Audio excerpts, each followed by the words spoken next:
Good morning all friends. मेरे legal advice by Sheikh Javed Mohammad advocate channel पर आपका स्वागत है। क्या बिना रजिस्ट्री की वसीयत मान्य है? जी हाँ सर। एक प्रकरण में प्रतिवादी की ओर से यही आपत्ति ली गई थी कि वादी ने जो वसीयत पेश की है वो रजिस्टर्ड नहीं है, इसलिए इसको अमान्य घोषित कर दिया जाए।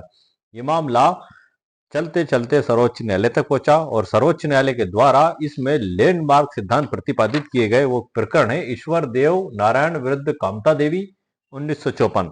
जी हाँ सर, ये बड़ा ही महत्वपूर्ण लैंडमार्क जजमेंट है। ये लैंडमार्क क्यों है? क्योंकि इस जजमेंट को पारित होने के बाद आज तक लगभग 143 विभिन्न मामलों में सर्वोच्च न्यायालय और हाई कोर्ट्स ने इस मामले का हवाला दिया है और इस मामले का हवाला देते हुए कहा है कि इस प्रकरण में सर्वोच्च न्यायालय ने ये निर्धारित किया है, ये डिसाइड किया है कि बिना रजिस्ट्रेशन के भी वसीयत की वैधता पर कोई कानूनी प्रभाव नहीं पड़ता है।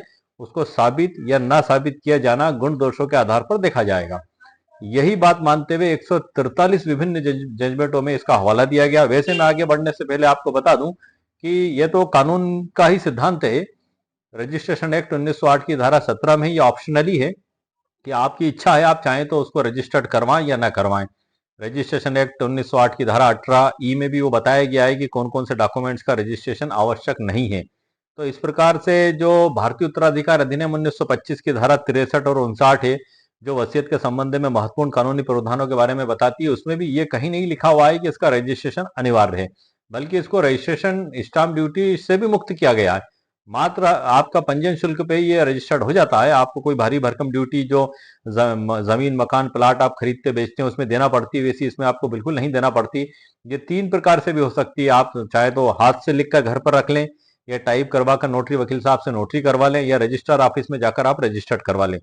अब सवाल ये उठता है कि कानून में तो बना हुआ है, लेकिन न्यायालय में इसको चुनौती दे दी गई। यदि आपका मामला भी अदालत में इसी प्रकार का विचाराधीन है और किसी विपक्षी के द्वारा उसको चुनौती दे दी गई है, तो आप उसमें जज साहब के समक्ष निवेदन कर सकते हैं भारतीय उत्तराधिकार अधिनियम 1925 की धारा 63 और 59 का, साथ ही रजिस्ट्रेशन एक्ट 1908 की धारा 17 का और सर्वोच्च न्यायालय के इस लैंडमार्क जजमेंट का, जिसमें सर्वोच्च न्यायालय ने ये सिद्धांत प्रतिपादित किए हैं। और इसमें कुल 3 सिद्धांत प्रतिपादित किए हैं सर्वोच्च न्यायालय ने कि पंजीकरण अनिवार्य नहीं, वसीयत पर न्यायालय का सीमित अधिकार और अप्राकृतिक वसीयत। पंजीकरण अनिवार्य नहीं, इसका कानून तो मैंने आपको बता दिया। वसीयत पर न्यायालय का सीमित अधिकार मतलब वसीयत में जो न्यायालय जो चीज देखेगा, साबित किया जाना और ना साबित किया जाना, इस चीज पे देखा जाएगा। और इसी प्रकार से यदि किसी एक पुत्री को कम संपत्ति इसलिए दी गई क्योंकि दान और पुण्य की भावना से किसी अन्य को ज्यादा देना चाहता था, तो इस आधार पर भी वसीयत अवैध नहीं हो जाएगी।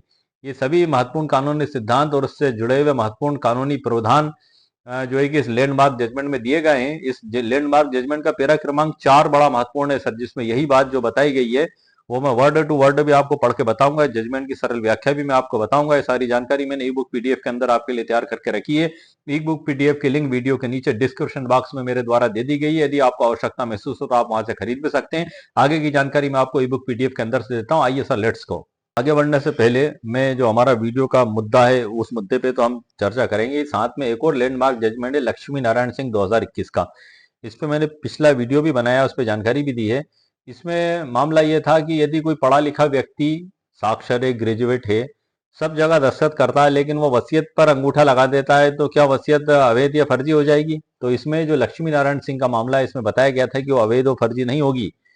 जैसे कि बूढ़ा है, बीमार है, लकवाग्रस्त है, इस कारण से वो दस्तखत करने में असमर्थ है और अंगूठा लगा देता है, तो ये तो उसकी और यूनिक पहचान हो गई और सर्वोच्च न्यायालय ने उसको मान्यता दी थी। इस चुनौती को भी स्वीकार किया था। ये भी इसी प्रकार का मामला था जिसमें जो है कि विपक्षी ने इस प्रकार से रजिस्ट्री वसीयत के कैंसिलेशन को चुनौती दी थी। कैंसिलेशन का रजिस्ट्रेशन कर दिया गया था, लेकिन अंगूठा लगा कर किया गया था और कैंसिलेशन से पूर्व सरजुग सिंह के पक्ष में वसीयत की गई थी। सरजुग सिंह ने वसीयत के आधार पर दावा किया और जो इसमें वसीयतकर्ता की जो दूसरी पत्नी है उनके द्वारा आपत्ति की गई कि ये कैंसिलेशन डीड है और उन्होंने इसको निरस्त कर दिया। तो सरजुग सिंह ने जो वसीयत गृहीता थे उसको 2 कारण पे उस पर चैलेंज किया था। एक तो अंगूठे के ऊपर और दूसरा वो लकवाग्रस्त थे, तो वसीयत करता जो है कि रजिस्टर ऑफिस नहीं जा सकते थे। इस कारण उनका कहना था कि फर्जी हो, इसको निरस्त किया जाए, लेकिन सर्वोच्च न्यायालय ने उनके दोनों तर्कों को नहीं माना। उसी प्रकार से ये हमारा टाइटल भी है, इसमें भी क्या आपत्ति करता है, कहता है कि ये रजिस्टर्ड नहीं है, इसको निरस्त कर दिया जाए। तो इसमें सर्वोच्च न्यायालय ने बड़ा लैंडमार्क सिद्धांत प्रतिपादित किया है। मैंने ये आप स्क्रीन पर देख रहे हैं, दोनों जजमेंटों की तुलना करते हुए लिखा हुआ है ईश्वर देव सिंह नारायण 1954 और लक्ष्मी नारायण सिंह 2021। दोनों लैंडमार्क जजमेंटों के मुख्य मुख्य अंश एक टेबल के रूप में मैंने इस ई बुक पीडीएफ में शुरुआत में ही बना दिए ताकि आप लोगों को पढ़ने में शुरुआत में आसानी हो। मैं आपको मुख्य मुख्य बातें इसमें पढ़कर बता देता हूँ। तुलना का बिंदु पहला कॉलम में, दूसरे कॉलम में जजमेंट के नाम है और उसमें लक्ष्मी नारायण सिंह जजमेंट का नाम है, बीच में ईश्वर देव नारायण सिंह का नाम है। आप खुद देखें कंप्यूटर स्क्रीन पर। मुख्य मुद्दा रजिस्ट्रेशन ईश्वर देव सिंह में, जो हमारा आज का वीडियो का टाइटल है, और लक्ष्मी नारायण सिंह में हस्ताक्षर बनाम अंगूठा। तुलना ईश्वर देव सिंह में जो बताया कि वसीयत का रजिस्ट्रेशन अनिवार्य नहीं है, वसीयतकर्ता की इच्छा कागजी औपचारिकता से बड़ी है, वसीयत रजिस्टर्ड नहीं है इसलिए फर्जी है, ये विपक्षी का तर्क था। रजिस्ट्रेशन न होना शक का आधार नहीं बन सकता है, सुप्रीम कोर्ट का जवाब था।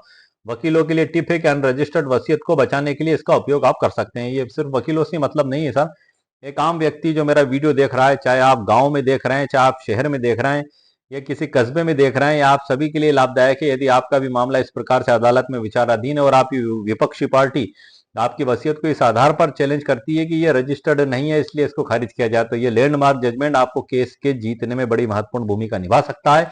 इसी प्रकार से जो लक्ष्मण सिंह का मामला था, उसमें पढ़ा लिखा व्यक्ति भी अंगूठा लगा सकता है, बताया है। अंगूठे का निशान दुनिया की सबसे सुरक्षित पहचान है।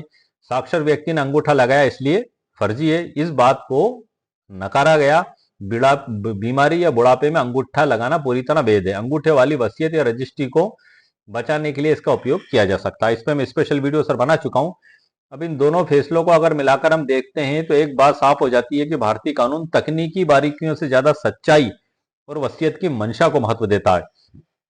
चाहे वसीयत अनरजिस्टर्ड हो जैसा कि 1954 का केस है, या उस पर हस्ताक्षर की जगह अंगूठा हो जैसे कि 2021 का केस है, अगर गवाह सच्चे हैं और वसीयतकर्ता मानसिक रूप से स्वस्थ था तो उसे कोई चुनौती नहीं दे सकता। इसमें जो लीगल फैक्ट्स निकल कर आए सर, वो भी मैंने इसमें लिखे हुए हैं ई बुक अंदर, बुक के अंदर पूरे। अंगूठा बनाम हस्ताक्षर, बीमारी या बुढ़ापा और हर जगह लागू। और ये आता है सर हमारा लैंडमार्क जजमेंट जिसकी हम चर्चा कर रहे हैं, ईश्वर देव नारायण सिंह बनाम श्रीमती कामता देवी और अन्य 25 फरवरी 1953।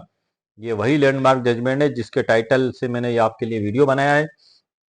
इसमें मैं सीधा जजमेंट का पैरा क्रमांक 4, ये पूरा जजमेंट सर मैंने इसमें आपके लिए प्रिंट कर दिया है। मैं इसका पैरा क्रमांक 4 पढ़ रहा हूं जो हमारे वीडियो के टाइटल से संबंधित है, जो सर्वोच्च न्यायालय ने इसने टिप्पणी की है। उच्च न्यायालय ने इस तथ्य पर भरोसा किया कि वसीयत का पंजीकरण नहीं कराया गया था, उच्च न्यायालय ने मान लिया।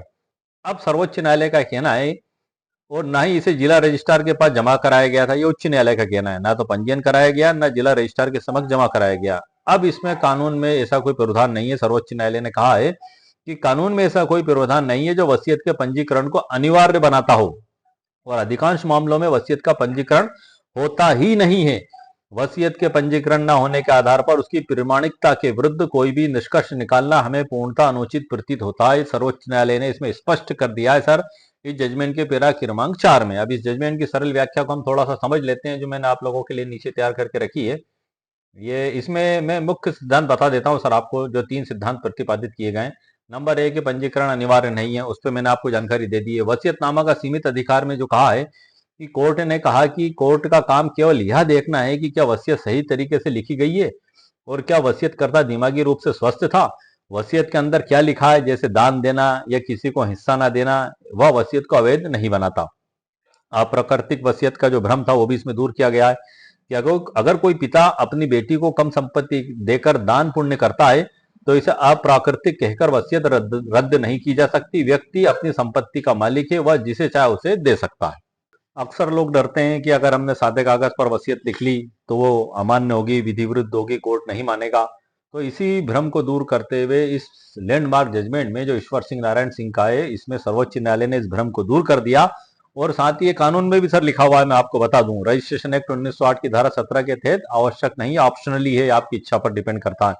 और जो भारतीय उत्तराधिकार अधिनियम 1925 में जो बताया गया वसीयत के संबंध में, उसमें भी कहीं ऐसा नेसेसरी नहीं कहा गया है कि आपको वसीयत को पंजीयन करवाना ही है। दूसरी बात यह है कि जो संपदा 2.0 पर रजिस्ट्रेशन होता है, इसका ऑनलाइन रजिस्ट्रेशन, वहां पर भी इसको स्टाम्प शुल्क से मुक्त कर दिया गया। तो आप सभी लोगों के सामने एक चीज ये स्पष्ट निकल कर आ चुकी है कि जो आपके मन में, अक्सर लोगों के मन में डर होता है कि हम इसको ऐसे लिखवा लेंगे, तो मैं आपको स्थिति क्लियर कर दूं सर, तीनों तरीके से अगर आपने वसीयत करवाई तो वैध मानी जाएगी। होलोग्राफिक वसीयत, यदि आपने हाथ से लिखकर घर पर रख ली तो भी वो विधि अनुसार मान्य है। दूसरी बात ये, आपने यदि टाइप करवा कर नोटरी वकील साहब से उसकी नोटरी करवा ली तो भी मान्य है। रजिस्ट्रेशन एक्ट 1908 की धारा 17 के तहत रजिस्टर्ड करवा ली तो भी मान्य है। लेकिन मान्य है ये किस प्रकार से, कानून के रूप में ये स्वीकार योग्य है। लेकिन यदि इसको अदालत में चुनौती दे दी जाती है तो फिर बर्डन ऑफ प्रूफ उसी व्यक्ति पर होता है जो वसीयत को पेश करता है। वहां पर आपको इसको दो गवाहों से साबित करना जरूरी होगा। एक तो कम से कम लाना होगा भारतीय साक्ष्य अधिनियम 2023 की धारा 68 के अनुसार। धारा 68 में बताया गया है कि ऐसा दस्तावेज जिसमें ये आवश्यक है कि उसको गवाह से साबित किया जाए, तो आपको गवाह से साबित करना होगा। जैसे कि वसीयत, कम से कम एक गवाह आपको लाना होगा। लेकिन रजिस्टर्ड विक्रय विलेख हुआ, जैसे रजिस्ट्रेशन एक्ट 1908 की धारा 17 के तहत इसका रजिस्ट्रेशन होता है। अब इसको आपने यदि कोर्ट में पेश किया तो आपको गवाह पेश करने की जरूरत नहीं है, जब तक विक्रेता खुद ही ये ना कह दे कि ये मैंने नहीं करवाई तब। लेकिन वसीयत में ये स्थिति इससे भिन्न होती है, वहां पर आपको किसी भी रूप में एक गवाह को तो सर आपको लाना ही होगा साबित करने में। ये भारतीय साक्ष्य अधिनियम 2023 की धारा 68 में स्पष्ट प्रावधान बताए गए हैं। लेकिन पंजीयन के लिए कोई आवश्यकता नहीं है आपको ये तीनों प्रकार की जो मैंने वसीयतें बताई हैं, आपको इस बात पर जोर देना है कि आप उसको सही तरीके से कोर्ट में साबित कर सकें। अगर आपने रजिस्टर्ड वसीयत भी करवा ली और उसको किसी ने चुनौती दे दी और आपने अगर कोर्ट में उसको विधि अनुसार साबित नहीं किया, तब आपकी वसीयत निरस्त मानी जा सकती है।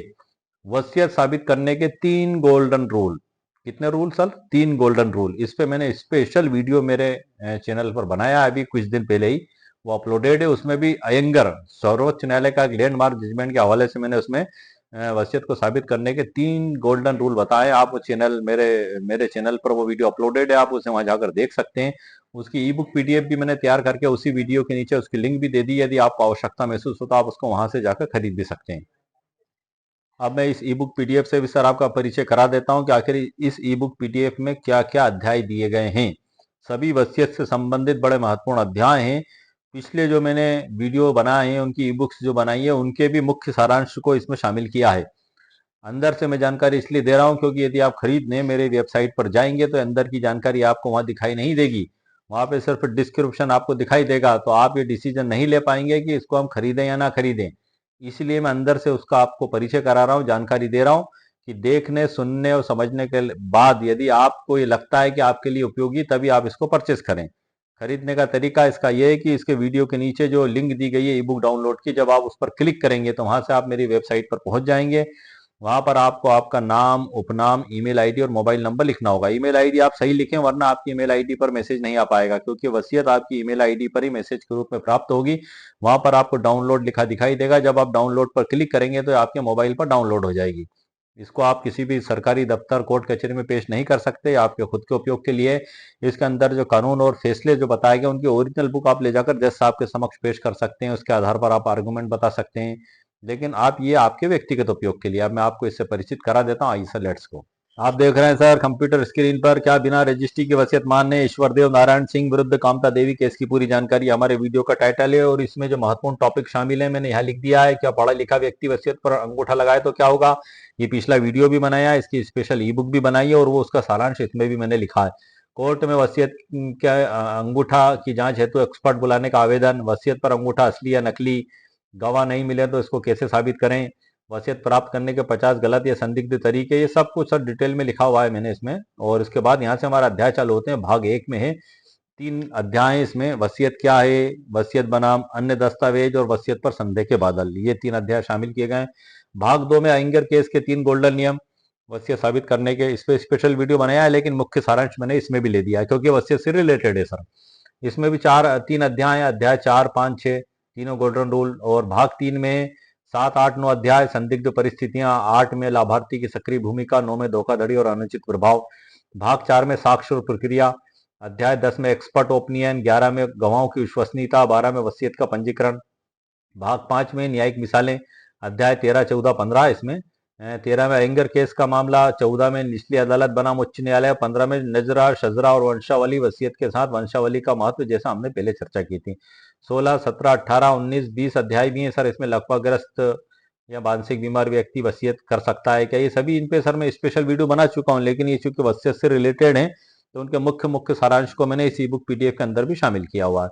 उसके बाद आती है सर डिस्क्लेमर, और उसके बाद प्रस्तावना। डिस्क्लेमर मैंने आपको बताई दी। तो आज के वीडियो से संबंधित सर मैंने मुकम्मल कानूनी जानकारी आपको दे दी है।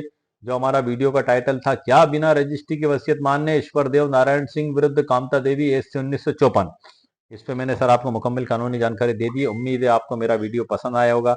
मेरे वीडियो को आप लाइक भी करें, शेयर भी करें और सब्सक्राइब भी करें। ओके, शुक्रिया, थैंक यू सर।